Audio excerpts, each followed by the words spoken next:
അൽഹംദുലില്ലാ നഹ്മദുഹു വനസ്തഈനുഹു വനുഅ്മിനു ബിഹി വനതവക്കലു അലൈഹി വനഊദു ബില്ലാഹി മിൻ ശുറൂരി അൻഫുസിനാ വമിൻ സയ്യിആതി അഅ്മാലിനാ മൻ യഹ്ദില്ലാഹു ഫലാ മുളില്ല ലഹു വമൻ യുദ്ലിൽഹു ഫലാ ഹാദിയ ലഹു വഅശ്ഹദു അൻ ലാ ഇലാഹ ഇല്ലല്ലാഹു വഹ്ദഹു ലാ ശരീക ലഹു വഅശ്ഹദു അന്ന മുഹമ്മദൻ അബ്ദുഹു വറസൂലുഹു അർസലഹു ബിൽഹുദാ വദീനിൽ ഹഖ് ലിയുദ്ഹിറഹു അലദ്ദീനി കുല്ലിഹി വലൗ കരിഹൽ മുശ്രികൂൻ. അല്ലാഹുമ്മ സ്വല്ലി അലാ മുഹമ്മദിൻ വഅലാ ആലി മുഹമ്മദ് കമാ സ്വല്ലൈത അലാ ഇബ്രാഹിം വഅലാ ആലി ഇബ്രാഹിം വബാരിക് അലാ മുഹമ്മദിൻ വഅലാ ആലി മുഹമ്മദ് കമാ ബാറക്ത അലാ ഇബ്രാഹിം വഅലാ ആലി ഇബ്രാഹിം ഇന്നക ഹമീദും മജീദ്. أما بعد فإن خير الحديث كتاب الله وخير الهدي هدي محمد صلى الله عليه وسلم وشر الأمور محدثاتها وكل محدثة بدعة وكل بدعة ضلالة وكل ضلالة في النار.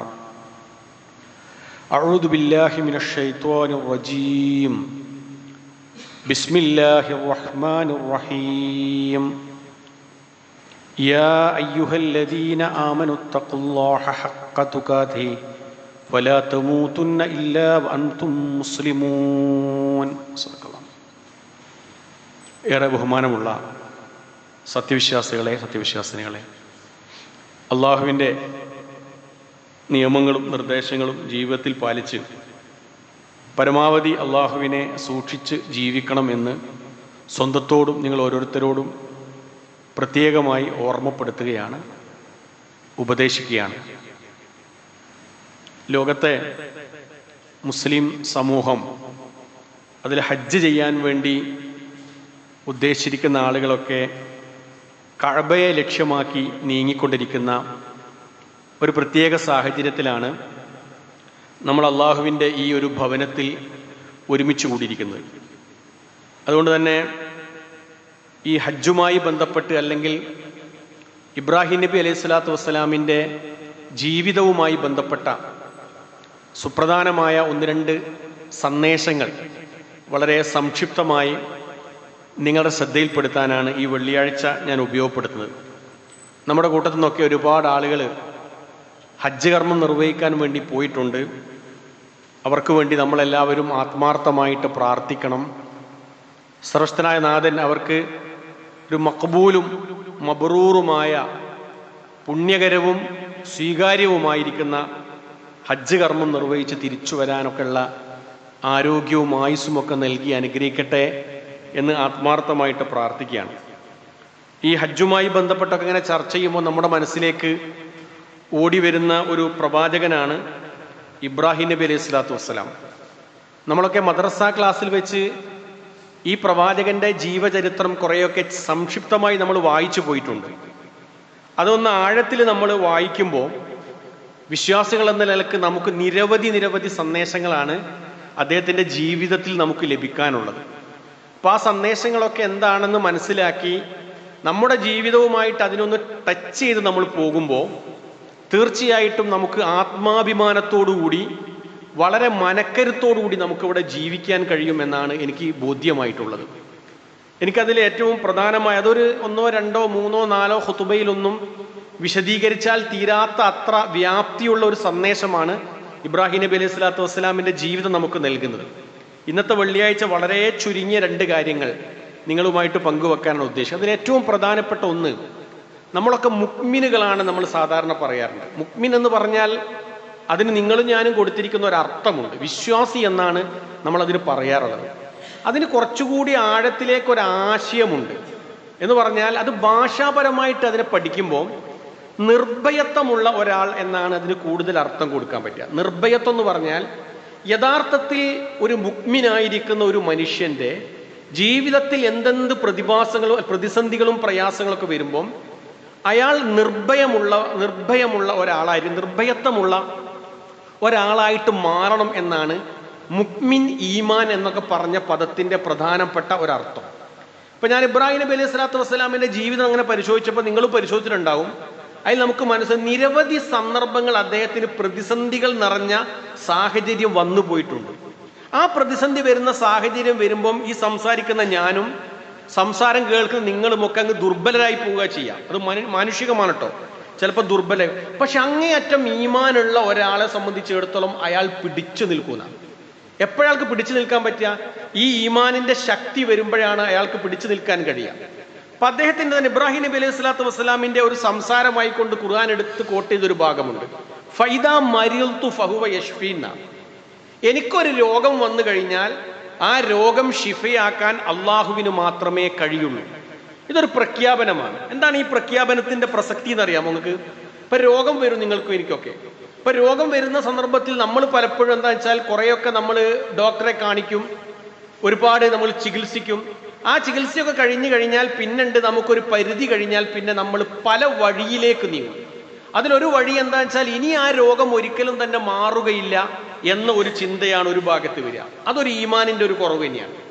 എന്നാൽ വേറെ ആളുകളെ സംബന്ധിച്ചിടത്തോളം ഇനി അള്ളാഹുവിൽ എനിക്ക് ഭരമേൽപ്പിച്ചിട്ട് പ്രത്യേകിച്ച് ഫലമൊന്നുമില്ല, ഇനി ദുനിയാവിലുള്ള ഏതെങ്കിലും മരണപ്പെട്ടു പോയിരിക്കുന്ന മഹാത്മാക്കളുടെ മുമ്പിലെങ്കിലും പോയിട്ട് അവിടെയെങ്കിലും കാര്യം പറഞ്ഞാൽ എൻ്റെ ഈ രോഗം മാറുമോ എന്ന ഒരു വഴിമാറിയ ചിന്തയും പലപ്പോഴും നമ്മുടെയൊക്കെ ജീവിതത്തിലേക്ക് കടന്നു വരും. ഇവിടെയാണ് ഇബ്രാഹിം നബി അലൈഹി സ്വലാത്തു വസ്സലാമിന്റെ വളരെ പ്രസക്തമായിരിക്കുന്ന ഒരു സംസാരം സൂറത്ത് ഷുഅറയിൽ അള്ളാഹ് പറയുന്നു, എനിക്കൊരു രോഗം വന്നു കഴിഞ്ഞാൽ ആ രോഗം മാറ്റാൻ അള്ളാഹുവിന് മാത്രമേ കഴിയുള്ളൂ എന്നാണ്. ഇതൊരു അടിയുറച്ച വിശ്വാസമാണ്. അപ്പൊ എനിക്ക് പരിചയമുള്ളൊരു സുഹൃത്തുണ്ട്. ആ സുഹൃത്തിന് ക്യാൻസർ, എൻ്റെ ഓർമ്മ ശരിയാണെങ്കിൽ ഒരു 4th സ്റ്റേജിൽ, 3rd സ്റ്റേജ് കഴിഞ്ഞാൽ പിന്നെ കഴിഞ്ഞു എന്നാ തോന്നുന്നത്, ഒരു 4th സ്റ്റേജിലാണ്. അപ്പൊ അദ്ദേഹത്തിന്റെ നിരവധി ഡോക്ടേഴ്സിനെ പോയി കണ്ടു, ഒരുപാട് ചികിത്സകളൊക്കെ നടത്തി, പല ചികിത്സകളും നടത്തി. അപ്പൊ ആ കൂട്ടത്തിലൊക്കെ അദ്ദേഹം പറയുന്ന പ്രധാനപ്പെട്ട സംഗതി, പ്രാർത്ഥനയേക്കാൾ ഫലപ്രാപ്തിയുള്ള വേറെ ഒന്നുമില്ല എന്ന് എനിക്ക് ഉറപ്പാണ്, അതുകൊണ്ട് ഞാനിങ്ങനെ ചികിത്സിക്കുന്നുണ്ട്. അപ്പൊ ഡോക്ടേഴ്സ് തന്നെ വിധി എഴുതിയിരിക്കുന്ന ഒരു കാര്യം, ഇനി അദ്ദേഹത്തിന് ജീവിതത്തിലേക്ക് തിരിച്ചു വരിക എന്ന് പറഞ്ഞാൽ അസംഭവ്യമാണെന്ന് പറയുന്നത്. ജീവിതത്തിലേക്ക് ഇനി തിരിച്ചു വരൂല എന്നാ പറയുന്നത്. പക്ഷെ അദ്ദേഹം എന്നോട് എപ്പോഴും പറയാറുള്ളതെന്ന് വെച്ചാൽ, എനിക്ക് രോഗം തന്നെ റബ്ബാണ്. ആ റബ്ബ് ഈ രോഗം മാറ്റാൻ തീരുമാനിച്ചാൽ ആ രോഗം മാറ്റിയിരിക്കും. അതാണ് അദ്ദേഹത്തിന്റെ നിലപാട്. അതിനനുസരിച്ച് കൊണ്ടുള്ള നിരവധി പ്രാർത്ഥനകൾ മിമ്പറുകളിൽ നിന്ന്, പഠന ക്ലാസ്സുകളിൽ നിന്ന്, വ്യക്തിപരമായിട്ടൊക്കെ അദ്ദേഹത്തിന് പ്രാർത്ഥന കിട്ടി. ആ പ്രാർത്ഥനയിലെ പ്രധാനപ്പെട്ട ഒരു ഭാഗമുണ്ട്. ഞാൻ ആ പ്രാർത്ഥന നടത്താറുണ്ടാവുമല്ലോ. എന്താ പ്രാർത്ഥന? അല്ലാഹുമ്മ റബ്ബന്നാസ്, അള്ളാഹുവേ ജനങ്ങളുടെ രക്ഷിതാവേന. ഒന്ന് റബ്ബ് പറഞ്ഞ് അല്ലാഹുമ്മ റബ്ബന്നാസ്, ജനങ്ങളുടെ രക്ഷിതാവേ. അദ്ഹിബിൽ ബഅ്സ, നീ ഈ ദുരിതം മാറ്റണമേ. അതാണ് അവർക്ക് വേണ്ടി നമ്മൾ പ്രാർത്ഥിക്കുന്നത്. അദ്ഹിബിൽ ബഅ്സ, നീ ഈ ദുരിതം മാറ്റണമേ.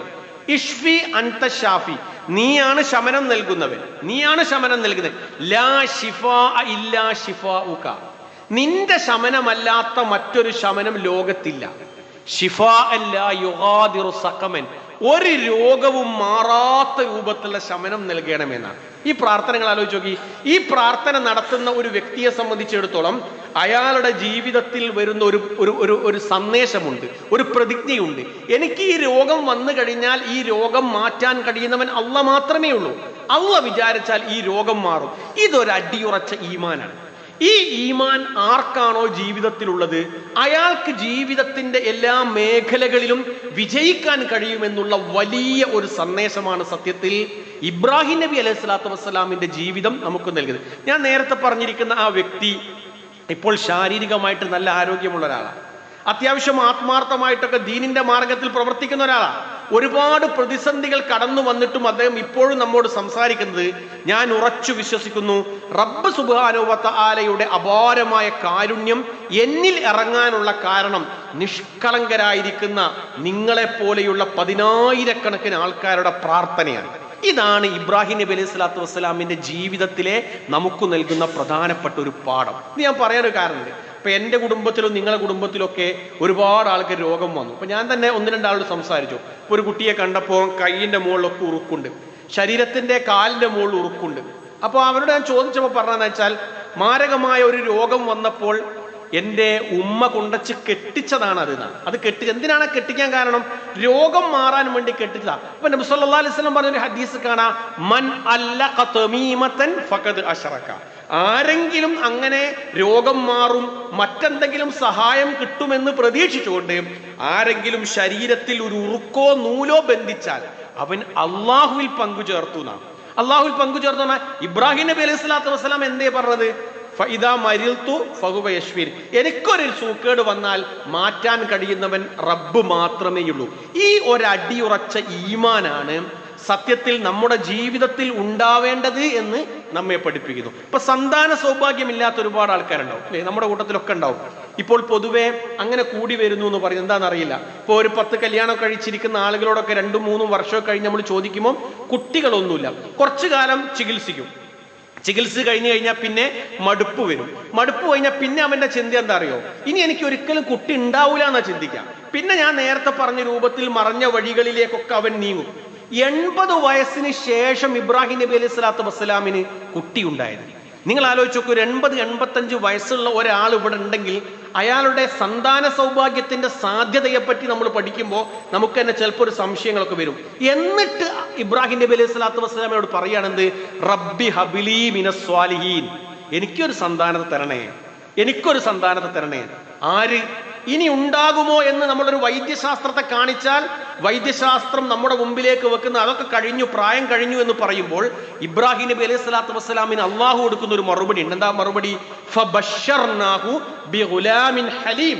നിനക്ക് നല്ലൊരു കുട്ടിയെ നാം സന്തോഷ വാർത്ത അറിയിക്കുന്നു. ഇതിൽ ഏറ്റവും ആഹ്ലാദം തോന്നിയ അല്ലെങ്കിൽ അനുഭൂതി തോന്നിയ വേറൊരു അനുഭവമുണ്ട്. ഈ കുട്ടിയെ സന്തോഷ വാർത്ത അറിയിക്കാൻ വേണ്ടി മലക്ക് ഇബ്രാഹിം നബി അലൈഹി സ്വലാത്തു വസ്സലാമിന്റെ അടുക്കൽ വന്നപ്പോൾ ഇബ്രാഹിം നബി അലൈഹി സ്വലാത്തു വസ്സലാം സംസാരിച്ചൊരു സംസാരം ഖുർആൻ കോട്ട് ചെയ്യുന്നുണ്ട്. ആ ആയത്ത് മതി ശരിക്കും നമുക്ക്. ആയത്ത് എന്താ അറിയോ? വമൻ യഖ്നുത് മിൻ റഹ്മത്തി റബ്ബിഹി ഇല്ലല്ലാല്ലൂൻ. അടിവരയിട്ടോളി. വഴി പിഴച്ചു പോയിരിക്കുന്ന ആളുകൾക്കല്ലാതെ അള്ളാഹുവിന്റെ കാരുണ്യത്തിൽ നിരാശരാവാൻ കഴിയില്ല. വഴി പിഴച്ചു പോയിരിക്കുന്ന ആളുകൾക്ക് മാത്രമേ അള്ളാഹിന്റെ കാരുണ്യത്തിൽ നിരാശരാവാൻ പറ്റുള്ളൂ. അതുകൊണ്ട് എനിക്ക് എന്ത് പ്രശ്നം വന്നാലും എൻ്റെ കൂടെ എൻ്റെ റബ്ബുണ്ടാകും. ആ റബ്ബിന്റെ മുമ്പിൽ മാത്രമേ ഞാൻ എല്ലാം സമർപ്പിക്കുകയുള്ളൂ എന്നൊരു വിശ്വാസം നമുക്കുണ്ടെങ്കിൽ നമ്മൾ പോകുന്ന മേഖലകളിലൊന്നും നമ്മൾ തോറ്റുപോകില്ല. ഞാൻ ഇവിടെ പറഞ്ഞോ നിങ്ങൾക്കറിയില്ല, കോവിഡ് കാലത്ത് ഞാനൊരു കച്ചവടക്കാരനെ കണ്ടു. ഒരുപാട് നഷ്ടങ്ങൾ സംഭവിച്ച കച്ചവടക്കാരൻ എൻ്റെ മുമ്പിൽ ഉണ്ടാകും അല്ലേ? അപ്പൊ അദ്ദേഹത്തിന്റെ മുമ്പിൽ വലിയ നഷ്ടമാണ് സംഭവിച്ചത്. ചെറിയ നഷ്ടമല്ല, വലിയ നഷ്ടം. വലിയ ആധുനിക സൗകര്യമുള്ള കാറിലൊക്കെ യാത്ര ചെയ്ത ആ മനുഷ്യൻ ബസ്സിലൊക്കെ കയറി യാത്ര ചെയ്യേണ്ടി വന്നു. ഒരിക്കലും മുന്നോട്ട് പോവില്ല എന്ന് തോന്നി. മുന്നോട്ട് പോവില്ല എന്നൊക്കെ തോന്നാനുള്ള കാരണം എന്താ വെച്ചാൽ അത്രയും ക്രൈസിസ് ആ സന്ദർഭത്തിൽ ഉണ്ടായിരുന്നു എന്നുള്ളത് ഇവിടെ നിങ്ങളെ ഞാൻ പ്രത്യേകം ഓർമ്മപ്പെടുത്തേണ്ടതില്ല. പക്ഷെ അദ്ദേഹം പറയാണ്, ഖുർആനിലെ ചില ആയത്തുകൾ എനിക്ക് വല്ലാതെ പ്രചോദനം നൽകി. പ്രാർത്ഥനയെ സംബന്ധിച്ച് പറഞ്ഞിരിക്കുന്ന വചനങ്ങൾ എനിക്ക് വല്ലാതെ പ്രയോജനമേകി. വലനബ്ലുവന്നകും ബിശൈഇൻ മിനൽ ഖൗഫി വൽ ജൂഇ വനഖ്സിൻ മിനൽ അംവാലി വൽ അൻഫുസ്. നിങ്ങളെ കുറച്ചൊക്കെ നാം പരീക്ഷിക്കുക തന്നെ ചെയ്യും. എന്തിലൊക്കെ? സമ്പത്ത് നഷ്ടപ്പെടുത്തു, നിങ്ങളെ ഇഷ്ടപ്പെട്ടവരെ തിരിച്ചു വിളിക്കും, ശാരീരികമായിട്ട് പ്രയാസമൊക്കെ വരും. അതൊക്കെ നിങ്ങളൊന്ന് ഒതുക്കത്തോടുകൂടി തന്മയത്വത്തോടുകൂടി അതിനെ കൈകാര്യം ചെയ്താൽ അവസാനം നിങ്ങൾക്ക് സന്തോഷമുണ്ട് എന്നുള്ള ആയത്ത് എനിക്ക് വലിയ പ്രചോദനമായി. ഞാൻ എൻ്റെ പ്രാർത്ഥനയും എൻ്റെ ആരാധനാ കർമ്മങ്ങളുമായിട്ട് മുന്നോട്ട് പോയി. കോവിഡ് കഴിഞ്ഞപ്പോൾ കുറച്ചു കാലമായി. അദ്ദേഹം എന്നോട് ഇപ്പോൾ പറഞ്ഞത് എൻ്റെ പഴയ അവസ്ഥയിലേക്ക് തന്നെ ഞാൻ തിരിച്ചെത്തിയെന്നാണ്. ഇപ്പോഴുള്ള പഴയതിലേക്ക് തന്നെ അതിനേക്കാൾ ശക്തമായ രൂപത്തിൽ ഞാനിപ്പോൾ തിരിച്ചെത്തി. റബ്ബ് സുബ്ഹാനഹു വ തആല എൻ്റെ മേൽ വല്ലാത്തൊരു കാരുണ്യം ചൊരിഞ്ഞു എന്നാണ്. ഇതാണ് സത്യത്തിൽ നമുക്ക് എന്തുണ്ടാവേണ്ടത്? ഒരു പ്രതീക്ഷ നമുക്കുണ്ടാവേണ്ടത്. ആ പ്രതീക്ഷ നമുക്കില്ലെങ്കിൽ, തവക്കുൽ നമുക്കില്ലെങ്കിൽ നമുക്കൊരിക്കലും തന്നെ മുന്നോട്ട് പോകാൻ കഴിയില്ല. അപ്പൊ ഈ പ്രവാചകന്റെ ചരിത്രം നമ്മൾ വിശദമായിട്ട് വായിക്കുമ്പോൾ അതിനെ പരത്തി ഒന്നും പറയാതെ തന്നെ നമുക്ക് ഉൾക്കൊള്ളാൻ കഴിയുന്ന അല്ലെങ്കിൽ മനസ്സിലാക്കാൻ കഴിയുന്ന ഏറ്റവും പ്രധാനപ്പെട്ട ഒരു സന്ദേശം ഈമാനിന്റെ ശക്തി. ഈമാൻ എന്ന് പറയുമ്പോൾ നിങ്ങൾ വിശ്വാസം എന്ന് മാത്രം പറഞ്ഞാൽ പോരാ, അമ്ന് എന്ന് പറഞ്ഞൊരു പദം അതിൻ്റെ അകത്ത് വരുന്നുണ്ട്. നിർഭയത്വം, പേടിയില്ലാത്ത ഒരവസ്ഥ, റബ്ബിനെ മാത്രം ഭയപ്പെടുക. എന്നിട്ട് ഇബ്രാഹിം നബി അലൈഹി സ്വലാത്തു വസ്സലാം അവരോട് ചോദിക്കുന്ന ഒരു ചോദ്യം ഉണ്ട് ഖുർആനിൽ, അയ്യുൽ ഫരീഖൈനി അഹഖു ബിൽ അം ഇൻ കുൻതും തഅലമൂൻ. 33 കോടി ദൈവങ്ങളെ വിളിച്ച് പ്രാർത്ഥിക്കുന്ന നിങ്ങൾക്കാണോ നിർഭയത്വമുള്ളത്? ഏകനായ ദൈവത്തെ മാത്രം വിളിച്ച് പ്രാർത്ഥിക്കുന്ന എനിക്കാണോ നിർഭയത്വമുള്ളത്? എന്നിട്ട് ആയത്ത് അവസാനിപ്പിക്കുന്ന അറിയോ? അല്ലദീന ആമനു വലം യൽബിസു ഈമാനഹും ബിദുൽമിൻ ഉലൈക ലഹുമുൽ അംൻ. വിശ്വസിക്കുകയും വിശ്വാസത്തിൽ ഒരു കലർപ്പും കലർത്താതിരിക്കുകയും ചെയ്യുന്നവനാണ് നിർഭയത്വം. എന്തേ കലർപ്പില്ലാത്തവൻ? നേരത്തെ രോഗം വന്നപ്പോ റബ്ബിനോട് പ്രാർത്ഥിച്ച അയാളെ പോലെ, മക്കളില്ലാത്തപ്പം ഇബ്രാഹിം നബി അലൈഹി സ്വലാത്തു വസ്സലാം പ്രാർത്ഥിച്ച രൂപത്തിൽ, ബിസിനസ് പൊളിയാൻ പോയപ്പോ റബ്ബിന്റെ മുമ്പിലേക്ക് സമർപ്പിച്ച രൂപത്തിൽ, മധ്യവർത്തികളെ വിളിച്ച് നടുവിൽ വെക്കാതെ റബ്ബിനോട് മാത്രം കരഞ്ഞ കണ്ണോടുകൂടി പ്രാർത്ഥിച്ച മനുഷ്യന്മാർക്ക് ഒന്നും പേടിക്കാനില്ല. അവൻ അള്ളാഹുവിന്റെ വലിയ സഹായം ഉണ്ടാകുമെന്ന് ഇബ്രാഹിം നബി പറയും. അതിന് പറയാണ്, ഞാൻ ഒരിക്കലും തന്നെ ഈമാനിലൊന്നും കൂട്ടൂല, കലർപ്പ് കൂട്ടൂല. എന്തേ കലർപ്പ്? ഞാൻ നേരത്തെ പറഞ്ഞ ഉറുക്കും നൂലും മന്ത്രവും തകിടും കോഴിമുട്ടയും ഇതൊന്നും എന്റെ വിഷയമല്ല, ഞാൻ അള്ളാഹുവിലേക്കെല്ലാം സമർപ്പിക്കുമെന്ന ഇബ്രാഹിം നബി അലൈഹി സ്വലാത്തു വസ്സലാമിന്റെ അചഞ്ചലമായിരിക്കുന്ന ആ വിശ്വാസമാണ് സത്യത്തിൽ കഅബയെ ലക്ഷ്യമാക്കിക്കൊണ്ട് നമ്മുടെ സഹോദരന്മാർ പോകുമ്പോൾ നമ്മുടെ മനസ്സിന്റെ ഉള്ളിലേക്ക് വരേണ്ടത്. ഇതിനെ കുറച്ചുകൂടി മനോഹരമായ രൂപത്തിൽ വിശുദ്ധ വേദഗ്രന്ഥമായ ഖുർആൻ ഒരു ആയത്തിലൂടെ നമ്മെ പഠിപ്പിക്കുന്നുണ്ട്. ഈ ഒരു ഉറപ്പിനെ പറ്റി സൂറ ഇബ്രാഹിമിനൊരു വചനം, അലം തറ, നിങ്ങൾ കാണുന്നില്ലേ, കൈഫ ലറബല്ലാഹു മസലൻ കലിമത്തൻ ത്വയ്യിബത്തൻ, ഒരു മനോഹരമായിരിക്കുന്ന വാക്കിനെ അള്ളാഹു ഉപമിച്ചിരിക്കുന്നു. ഈ വാക്കിനെ പറ്റി പണ്ഡിത ലോകം പറയുന്നത് ലാ ഇലാഹ ഇല്ലല്ലാഹ് അല്ലേ. ലാ ഇലാഹ ഇല്ലല്ലാഹ് എന്ന് പറഞ്ഞ ഒരു കലിമത്തു തൗഹീദ് ഉച്ചരിച്ചിരിക്കുന്ന ആൾക്കാരാണ് നിങ്ങൾ ഞാനും ഒക്കെ. ഇതിനെ അള്ളാഹു ഒരു മരത്തോട് ഉപമിച്ചു. എന്താ മരത്തിന്റെ പ്രത്യേകത? അസ്ലുഹാ സാബിത്തുൻ, ഈ മരത്തിന്റെ വേരുകൾ ഭൂമിക്കടിയിലേക്ക് വല്ലാണ്ട് താഴ്ന്നിറങ്ങിയിട്ടുണ്ട്. അതിന്റെ കൊമ്പുകൾ ആകാശത്ത് പടർന്ന് പന്തലിച്ച് കിടക്കുന്നുണ്ട്. എല്ലാ സന്ദർഭത്തിലും ഫലം നൽകുന്ന മരമാകുന്നു ഈ മരം. ഇതൊരു ഈമാനുള്ള ആളെ ഗുണമാണല്ലോ. എന്താ ഈ മരത്തിന്റെ പ്രത്യേകത അറിയോ? ഈ മരം ഒരു കൊടുങ്കാറ്റടിച്ചാൽ പോലും വീഴൂല, അത്ര ഉറപ്പുള്ള മര. എന്നിട്ട് പണ്ഡിതന്മാർ ഈ ആയത്തിനെ വിശദീകരിച്ചുകൊണ്ട് പറയുന്നത്, ലാ ഇലാഹ ഇല്ലല്ലാഹ് എന്ന കലിമത്തു തൗഹീദ് വിശ്വസിക്കേണ്ട രൂപത്തിൽ നമ്മൾ വെറുതെ ഒരു ഷഹാദത്ത് കലിമ ചൊല്ലല്ല, ലാ ഇലാഹ ഇല്ലല്ലാഹ് എന്ന് പറഞ്ഞ ആ കലിമ ഉച്ചരിച്ച ഒരാൾ ഈ മരത്തെ പോലെ ആയിരിക്കും. അയാളുടെ ജീവിതത്തിൽ വരുന്ന പ്രയാസങ്ങളെ എന്ത് പ്രതികൂലമായ കാലാവസ്ഥയിലും ഉറപ്പിച്ചു നിർത്താൻ ഇയാൾക്ക് കഴിയും.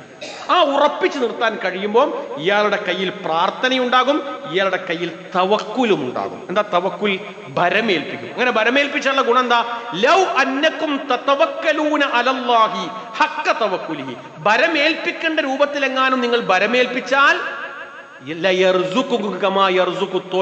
പക്ഷികൾക്ക് ഭക്ഷണം നൽകുന്ന രൂപത്തിൽ അള്ളാഹ് നിങ്ങൾക്ക് ഭക്ഷണം നൽകും.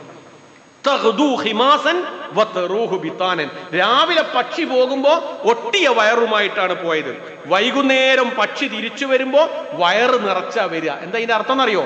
പക്ഷി പോകുമ്പോ, പറന്നു പോകുമ്പോ എവിടെയാണ് എനിക്ക് ഭക്ഷണം എന്ന് പക്ഷിക്ക് അറിയില്ല. പക്ഷെ പോകുന്ന പക്ഷികൾ ഒന്നും ഒട്ടിയ വയറുമായിട്ട് തിരിച്ചു വരാറില്ല. എല്ലാവരും തിരിച്ചു വരുമ്പോ വയറ് നിറച്ച് വേണമെങ്കിൽ ആർക്കും കൊടുക്കാനുള്ളതുമായിട്ടാണ് വരിക. ഇത് രൂപത്തിൽ അള്ളാഹ് നിങ്ങളെ സഹായിക്കും. പക്ഷെ എന്തു വേണം എന്നറിയാമോ? നിങ്ങൾ അള്ളാഹുവിൽ ഭരമേൽപ്പിക്കേണ്ട രൂപത്തിൽ തന്നെ കൃത്യമായിട്ട് ഭരമേൽപ്പിച്ചാൽ റബ്ബ് സുബ്ഹാനഹു വ തആല നിങ്ങളെ സംരക്ഷിക്കും. അതുകൊണ്ട് ഈമാൻ എന്ത് ചെയ്യരുത്? പൊളിഞ്ഞു പോകരുത്. ഈമാൻ പൊളിഞ്ഞു പോകുമ്പോൾ ഷിർക്ക് വരും. ഷിർക്കിനെ പറ്റി റസൂൽ എന്താ പറഞ്ഞത്? ഉറുമ്പരിക്കുന്ന രൂപത്തിൽ ഇങ്ങോട്ട് വരും. ഇപ്പൊ നമ്മുടെ തന്നെ നാട്ടിലൊക്കെ ചില ആളുകൾ പറയും, അവിടെ കോഴിമുട്ടമേൽ എന്തൊക്കെയോ അങ്ങനെ വരച്ചു വെച്ചിട്ടുണ്ട്, അതുകൊണ്ട് തന്നെ അവൻ എൻ്റെ മേൽ എന്തോ ചെയ്യാൻ തീരുമാനിച്ചതാണ്. അതിന്റെ പേരിൽ വിഷമിച്ചുകൊണ്ട് ഒരുപാട് ജ്യോത്സ്യന്മാരുടെ അടുത്ത്, ബീബിമാരുടെ അടുത്തൊക്കെ പോകുന്ന ആളുകൾ നമുക്ക് കാണാൻ കഴിയും. ഇവിടെ നമ്മുടെ ഈമാനിനെ ചോദ്യം ചെയ്യുന്ന കുറെ കാര്യങ്ങൾ കടന്നു വരുന്നുണ്ട്. അതുകൊണ്ട് എന്ത് ചെയ്യാ? അമ്ന് എന്ന് പറഞ്ഞ നിർഭയത്വമുള്ള ഈമാനിന്റെ ഉടമകളായിട്ട് മാറണം എന്നുള്ളതാണ് ഇബ്രാഹിം നബി അലൈഹി സ്വലാത്തു വസ്സലാം നമ്മുടെ ജീവിതത്തിലേക്ക് പകർന്നു നൽകുന്ന ഏറ്റവും പ്രധാനപ്പെട്ട സന്ദേശം. അത് നമ്മൾ ഉൾക്കൊള്ളുക, ജീവിതത്തെ അതുവഴി ക്രമപ്പെടുത്താൻ ശ്രമിക്കുക. സർവ്വസ്ഥനായ നാഥൻ നമ്മളെല്ലാവരെയും അനുഗ്രഹിക്കുമാറാവട്ടെ.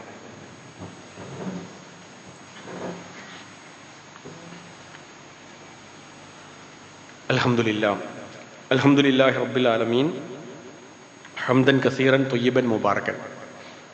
ഏറെ ബഹുമാനമുള്ള സത്യവിശ്വാസികളെ, അള്ളാഹുവിൻ്റെ നിയമങ്ങളും നിർദ്ദേശങ്ങളും ജീവിതത്തിൽ പാലിച്ച് പരമാവധി അള്ളാഹുവിനെ സൂക്ഷിച്ച് ജീവിക്കണമെന്ന് ഒരിക്കൽ കൂടി ഓർമ്മപ്പെടുത്തുകയാണ്. ഇപ്പം നമ്മൾ ഇബ്രാഹിം നബി അലൈഹി സ്വലാത്തു വസ്സലാമിൻ്റെ ജീവിതവുമായി ബന്ധപ്പെട്ട വളരെ ചെറിയ ഒരു പോയിൻ്റാണ് ഇവിടെ ഞാൻ വിശദീകരിച്ചത്. ഒന്ന് രണ്ട് കാര്യങ്ങൾ അടുത്ത വെള്ളിയാഴ്ചകളിൽ 2 വെള്ളിയാഴ്ചകളിൽ നമുക്കത് വിശദീകരിക്കാം. പിന്നെ ഇതിലെ ഇന്ന് പറയേണ്ട പ്രധാനപ്പെട്ട ഒരു സംഗതിയായിട്ട് എനിക്ക് തോന്നിയത്, ഇങ്ങനെ അടിയുറച്ച ഈമാൻ ഉണ്ടായതുകൊണ്ട് തന്നെ അദ്ദേഹത്തിന് കൃത്യമായിട്ടൊരു നിലപാട് കൂടി ഉണ്ടായിരുന്നു എന്നുള്ളതാണ്. പടച്ച തമ്പുരാൻ എന്നെ സഹായിക്കുമെന്ന ബോധ്യമുള്ളത് കൊണ്ട് തന്നെ ഇതിന് നേരെ വിരുദ്ധമായിരിക്കുന്ന വല്ലതും കാണുകയാണെങ്കിൽ, തൻ്റെ വിശ്വാസത്തിന് നേരെ വിരുദ്ധമായിരിക്കുന്ന ചില സമീപനങ്ങൾ കുടുംബത്തിൽ നിന്നാണെങ്കിൽ പോലും അത് കാണുകയാണെങ്കിൽ ഇബ്രാഹിം നബി അലൈഹി സ്വലാത്തു വസ്സലാം അവിടെ നിശബ്ദനായിരുന്നില്ല എന്നുള്ളതാണ്. പുതിയ കാലഘട്ടത്തിൻ്റെ വലിയൊരു പ്രതിസന്ധി ഞാൻ പറയട്ടെ. ആ പ്രതിസന്ധി എന്ന് വെച്ചാൽ അനീതിക്കെതിരെ, അധർമ്മത്തിനെതിരെ നിശബ്ദത പാലിക്കുക എന്നുള്ള എളുപ്പ വഴി സ്വീകരിക്കുന്ന ആളുകളുടെ എണ്ണമാണ് ഏറ്റവും കൂടുതലുള്ളത്. നമ്മുടെ കുടുംബത്തിൽ തന്നെ എങ്ങനെ നമ്മുടെ വിശ്വാസത്തിന് വിരുദ്ധമായിരിക്കുന്ന ഒരു കാര്യം നമ്മൾ കണ്ടാൽ നമ്മൾ പറയില്ല. അത് പറയാതിരിക്കാനുള്ള പ്രധാനപ്പെട്ട ഒരു ന്യായം എന്താണെന്ന് ചോദിച്ചാൽ, ഞാനും അവരും തമ്മിലുള്ള ഒരു ബന്ധം എന്തിനാണ് ഇല്ലാതാക്കുന്നത്? എനിക്ക് വളരെ വിനയപൂർവ്വം എൻ്റെ സഹോദരന്മാരോട് സഹോദരിമാരോട് ചെയ്തത് അങ്ങനെ മിണ്ടാതിരിക്കലാണ് നമ്മൾ ചെയ്യുന്ന ഏറ്റവും വലിയ അബദ്ധം. കാരണം തനിക്ക് ഉപജീവനം നൽകി തന്നെ പോറ്റി വളർത്തിയിരിക്കുന്ന പിതാവിൻ്റെ മുമ്പിൽ ആർജവത്തോടുകൂടി ഇബ്രാഹിം നബി അലൈഹി സ്വലാത്തു വസ്സലാമിന് അത് പറയാനുള്ള ഒരു ധൈര്യം വന്നത് തൻ്റെ ഭാവി എന്താകുമെന്ന് ആലോചിച്ച് അദ്ദേഹം വെപ്രാളപ്പെട്ടിട്ടില്ല. ശരിക്കും അദ്ദേഹം വേജാറാവേണ്ട, വെപ്രാളപ്പെടുന്ന ഒരു രംഗാണത്. നമുക്ക് എല്ലാവർക്കും അറിയാം. യാ അബത്തി ലിമ തഅബുദു മാ ലാ യസ്മഉ വലാ യുബ്സിറു വലാ യുഗ്നി അൻക ശൈഅ. നിങ്ങൾ എൻ്റെ പിതാവാണെന്ന് എനിക്കറിയാം. ആ പിതാവ് എന്നുള്ള അർത്ഥത്തിൽ എല്ലാവിധ ആദരവും ബഹുമാനവും വെച്ചുകൊണ്ട് ഞാൻ നിങ്ങളോട് പറയട്ടെ, നിങ്ങൾ ഇപ്പോൾ ചെയ്തുകൊണ്ടിരിക്കുന്ന ഈ പ്രവൃത്തി നിമിത്തം നിങ്ങൾക്കൊന്നും കിട്ടാൻ പോകുന്നില്ല. ഉപകാരമോ ഉപദ്രവമോ ഒന്നും ചെയ്യാത്ത ഇതിൻ്റെ മുമ്പിൽ അങ്ങ് മുട്ടുകുത്തി അതിനെ തേച്ചു മിനിക്കിയത് കൊണ്ട് കാര്യമില്ല എന്ന് കുടുംബത്തിൽ നിന്ന് തന്നെ ആശയപ്രബോധനം ആരംഭിക്കാൻ അദ്ദേഹത്തിന് കഴിഞ്ഞു എന്നുള്ളതാണ് അദ്ദേഹത്തിൻ്റെ ജീവിതത്തിലെ ഏറ്റവും വലിയൊരു ഭാഗം. കാരണം നമുക്കാർക്കും അങ്ങനെ അങ്ങോട്ട് ധൈര്യപൂർവ്വം പറയാൻ കഴിയില്ല. ഇബ്രാഹിം നബി പ്രത്യേകം അത് ശ്രദ്ധിച്ചിരുന്നു. തിന്മകൾ ധാരാളമായിട്ട് നമ്മുടെ വീടകങ്ങളിൽ കാണുമ്പോൾ അതിനെതിരെ എനിക്കൊന്നും പറയാൻ കഴിയില്ല, മാറിയില്ല എന്നുള്ളതല്ല, എനിക്കത് പറയാൻ കഴിയണം. അപ്പോൾ പെൺകുട്ടികൾ അവിടെ ഒരു വേഷവിധാനവുമായി ബന്ധപ്പെട്ടുകൊണ്ട് നമുക്ക് എല്ലാവർക്കും അറിയാം, ഒരു ഇസ്ലാമികമായിരിക്കുന്ന ഒരു സംസ്കാരത്തിലെ അവർ പുറത്തേക്ക് പോകാൻ പാടുള്ളൂ, നമുക്കെല്ലാവർക്കും അറിയാം. പക്ഷെ ഇത് ബോധ്യമുള്ള ഒരുപാട് ആൾക്കാരടക്കം, അവരുടെ മക്കൾ ഉൾപ്പെടെ ഒരു സമ്പൂർണമായ ഒരു ഇസ്ലാമിക വസ്ത്രധാരണ രീതിയിലേക്ക് പോലും വരാൻ കഴിയാറില്ല. എനിക്ക് പറയുന്ന പ്രധാനപ്പെട്ട കാര്യം, ഞാനായിട്ട് അവളൊന്നും പറയാറില്ല. എൻ്റെ മകളെ ഒരു ഇസ്ലാമിക വേഷം ധരിപ്പിക്കാൻ ഇത്രയും കാലം എനിക്ക് കഴിയാത്തതിൻ്റെ കാരണക്കാരൻ ആരാന്ന് ചോദിച്ചാൽ ഒരു പക്ഷേ നമ്മൾ തന്നെയായിരിക്കും. എന്തേ കാരണം? ആ പെൺകുട്ടിയോട് നമ്മൾ പറഞ്ഞു കൊടുക്കണം, മതം നമ്മോട് കൽപ്പിച്ചിരിക്കുന്ന ഒരു മതപരമായിരിക്കുന്ന ഒരു ആചാരമാണ്, അല്ല ഒരു വേഷവിധാനമുണ്ട്. അത് മുഖവും മുൻകൈയും ഒഴിച്ചുള്ള ഭാഗങ്ങൾ മാത്രം, മുഖവും മുൻകൈയും മാത്രമേ പുറത്തേക്ക് കാണാൻ പാടുള്ളൂ. അതെനിക്ക് അവിടെ പറയണമെങ്കിൽ എനിക്കൊരു നിലപാടുണ്ടാവണം. ഇബ്രാഹിം നബി അലൈഹി സ്വലാത്തു വസ്സലാമിന് എല്ലാം നഷ്ടപ്പെടുമെന്ന് ബോധ്യമുണ്ട്. അങ്ങനെ ഉണ്ടാവുകയും ചെയ്തല്ലോ. ഈ ഒരാശയപ്രബോധനവും നടത്തി എൻ്റെ ചെലവിൽ നിനക്കിവിടെ ജീവിക്കാൻ കഴിയില്ല എന്ന് പറഞ്ഞ് അദ്ദേഹത്തെ മറ്റൊരു വടിയിലേക്ക് തിരിച്ചു വിട്ടില്ലേ? എന്നിട്ട് അദ്ദേഹം എന്താ പറഞ്ഞത്? സലാമുൻ അലൈക്കും, നിങ്ങളുടെ ഈ ഒരാശയം സ്വീകരിച്ച് എനിക്ക് കൂടുതൽ ഇവിടെ ജീവിക്കാൻ കഴിയില്ല, നിങ്ങൾക്ക് റബ്ബിന്റെ ശാന്തി സമാധാനം ഉണ്ടാവട്ടെ എന്ന് പറഞ്ഞ് സലാം പറഞ്ഞ് പിരിഞ്ഞു പോരാൻ കഴിഞ്ഞു. അങ്ങനത്തെ ഒരവസ്ഥ നമ്മുടെ വീട്ടിലില്ലല്ലോ. നമ്മുടെ മക്കളെയും നമ്മുടെ ഇണകളെയും ആ ഒരു ഇസ്ലാമിക വസ്ത്രധാരണ രീതിയിലേക്ക്, ഞാൻ ചെറിയൊരു ഉദാഹരണം പറഞ്ഞാട്ടോ, ഒരാശയം പറയുമ്പോൾ പറഞ്ഞാണ്, അതിലേക്ക് നമുക്ക് കൊണ്ടുവരാൻ പറ്റിയിട്ടില്ല. അത് പറ്റിയിട്ടില്ലെങ്കിൽ ഞാൻ തന്നെയാണ് അതിന് കാരണക്കാരൻ. അപ്പൊ നാളെ റസൂൽ പറഞ്ഞൊരു ഹദീസ് ഉണ്ട്, സ്വർഗത്തിലേക്ക് വാസന പോലും കിട്ടാത്ത ഒരു വിഭാഗത്തെ പറ്റി പറഞ്ഞപ്പോൾ റസൂൽ സ്വല്ലല്ലാഹു അലൈഹി വസല്ലം പറഞ്ഞു, പെൺകുട്ടികൾ, സ്ത്രീകൾ അവർ വസ്ത്രം ധരിച്ചിട്ടുണ്ട്, എന്നാൽ അവർ വസ്ത്രം ധരിച്ചിട്ടില്ല. ആ ഒരു കോലത്തിലാണ് കോലം. ലാ യദ്ഖുൽനൽ ജന്ന വലാ യജ്ദിന റീഹഹ, അവർ സ്വർഗത്ത് പോകില്ല എന്ന് മാത്രമല്ല സ്വർഗത്തിന്റെ ഗന്ധം പോലും അവർ കിട്ടൂല എന്ന് പറഞ്ഞാൽ, ഞാൻ ഈ മതപരമായിട്ട് കൃത്യമായി ധാരണയുള്ള എനിക്ക് അതെൻ്റെ വീട്ടിൽ പോലും പറയാൻ കഴിയാത്തൊരു സാഹചര്യം ഇബ്രാഹിം നബി അലൈഹി സ്വലാത്തു വസ്സലാമിൻ്റെ ഈ ഒരു മില്ലത്തുമായിട്ട് അതിന് ബന്ധമില്ല. സ്വന്തം പിതാവിനോട് പ്രതിസന്ധി ഘട്ടത്തിൽ പോലും അത് പറഞ്ഞിട്ടുണ്ടെങ്കിൽ നമ്മളത് പൂർണ്ണമായിട്ട് പറയാൻ ശ്രമിക്കണം എന്നാണ് എനിക്ക് സൂചിപ്പിക്കുവാനുള്ളത്. വലിയ സന്ദേശങ്ങളാണ് നമുക്ക് ചുരുക്കി ഓരോ വെള്ളിയാഴ്ചകളിൽ പറഞ്ഞു പോകാം. സർവ്വശക്തനായ നാഥൻ നമ്മളെല്ലാവരെയും അനുഗ്രഹിക്കുമാറാവട്ടെ. നമ്മളിൽ നിന്ന് വന്നു പോയിട്ടുള്ള ചെറുതും വലുതുമായ എല്ലാ തെറ്റുകുറ്റങ്ങളും അള്ളാഹു നമുക്ക് വിട്ടുപുറത്ത് മാപ്പാക്കി തരുമാറാവട്ടെ. ഞാൻ നേരത്തെ പ്രാർത്ഥിച്ച രൂപത്തിൽ ഈ പ്രാവശ്യവും വളരെ നല്ല ഒരു ഹജ്ജ് കർമ്മം എല്ലാവർക്കും നിർവഹിച്ച് സംതൃപ്തിയോടുകൂടി തിരിച്ചു വരാനുള്ള സാഹചര്യം അള്ളാഹു നൽകി അനുഗ്രഹിക്കുമാറാവട്ടെ. ഒരു യുദ്ധത്തിൻ്റെ ഭീതിയെല്ലാം തന്നെ ഒഴിയുന്ന ഒരു സാഹചര്യം കാണുന്നുണ്ട്. നമ്മളൊക്കെ അള്ളാഹുവിനോട് ആത്മാർത്ഥമായിട്ട് പ്രാർത്ഥിക്കണം. റഹ്മാനായ നാഥ, ലോകത്തിൻ്റെ എല്ലാ ഭാഗങ്ങളിലും നീ സമാധാനവും ശാന്തിയും പ്രദാനം ചെയ്യണേ നാഥ. അള്ളാഹുവേ, ആ യുദ്ധാന്തരീക്ഷം പൂർണ്ണമായിട്ടും നീ ഇല്ലാതാക്കി സമാധാനം പ്രദാനം ചെയ്യണമേ നാഥ. അള്ളാഹുവേ, ഞങ്ങളിൽ നിന്ന് രോഗികളായിരിക്കുന്ന ഒരുപാട് ആളുകൾ പ്രയാസം പറഞ്ഞ് വിളിക്കുന്നുണ്ട്. നിങ്ങളൊക്കെ വിളിക്കാറുണ്ടാവും. സർവ്വശക്തനായ നാഥ, നീ അവരുടെ രോഗം ശിഫയാക്കി കൊടുക്കുകയും ആരോഗ്യത്തോടു കൂടി അവർക്ക് തിരിച്ചു വരാനുള്ള തൗഫീക്ക് നൽകി നീ അനുഗ്രഹിക്കണമേ നാഥ. ഞങ്ങളിന്ന് മരണപ്പെട്ടു പോയ ഒരുപാട് ആളുകൾ പ്രാർത്ഥിക്കാനുണ്ട്. അള്ളാഹുവിടെ ഖബറിടം നീ വിശാലമാക്കി ഞങ്ങളെയും അവരെയും നിൻ്റെ ജന്നാത്തുൽ ഫിർദൗസിൽ ഒരുമിച്ച് കൂട്ടി അനുഗ്രഹിക്കണേ നാഥ. കഴിഞ്ഞ ദിവസം എൻ്റെ ഒരു ആത്മസുഹൃത്തിൻ്റെ മകൻ തസ്നീം ചേന്നമംഗലൂരിൽ വെച്ച് മരണപ്പെട്ടു. അവിടെ തന്നെ ഒരു മൗലവിയും വേണ്ടപ്പെട്ട ആൾ മരണപ്പെട്ടു. പ്രത്യേകം പ്രാർത്ഥിക്കാൻ പറഞ്ഞു. അള്ളാഹുവേ, അവരുടെ ഖബറിടം വിശാലമാക്കി നമ്മളെയും അവരെയും അവൻ്റെ ജന്നാത്തുൽ ഫിർദൗസിൽ അള്ളാഹു ഒരുമിച്ച് കൂട്ടി അനുഗ്രഹിക്കട്ടെ. ഞാൻ ഈ മിമ്പർമെന്ന് അഡ്വക്കേറ്റ് ഹബീബ് റഹ്മാൻ്റെ മകൻ്റെ ഒരു രോഗത്തെപ്പറ്റി പ്രാർത്ഥിച്ചിരുന്നു. ആ കുട്ടിയും അള്ളാഹുവിൻ്റെ തിരുസന്നിധിയിലേക്ക് യാത്ര പോയിട്ടുണ്ട്. അള്ളാഹുവെ, ആ കുട്ടിയുടെ ഖബറിടവും നീ വിശാലമാക്കി കുടുംബത്തിന് ആശ്വാസം നൽകി നമ്മളെയും അവരെയും നിൻ്റെ ജന്നാത്തുൽ ഫിർദൗസിൽ ഒരുമിച്ച് കൂട്ടി അനുഗ്രഹിക്കണമേ നാഥ. അള്ളാഹുവെ, ഞങ്ങളുടെ കച്ചവടത്തിലും ഞങ്ങളുടെ ക്രയവിക്രയത്തിലൊക്കെ നീ ബർക്കത്ത് നൽകി അനുഗ്രഹം നൽകി അനുഗ്രഹിക്കണമേ നാഥ. അള്ളാഹുവെ, ഞങ്ങളുടെ മക്കളിൽ നീ കൺകുളിർമ പ്രദാനം ചെയ്യണേ നാഥ. അള്ളാഹുവെ, മക്കൾക്ക് നീ ധാർമ്മിക ബോധം നൽകി അനുഗ്രഹിക്കണേ നാഥ. അള്ളാഹുവെ, മക്കൾക്ക് നമസ്കരിക്കാനും ദീനീ ബോധത്തിൽ ജീവിക്കാനൊക്കെ ഉള്ള നല്ല മനസ്സും സാഹചര്യവും നീ ഒരുക്കി അനുഗ്രഹിക്കണേ നാഥ.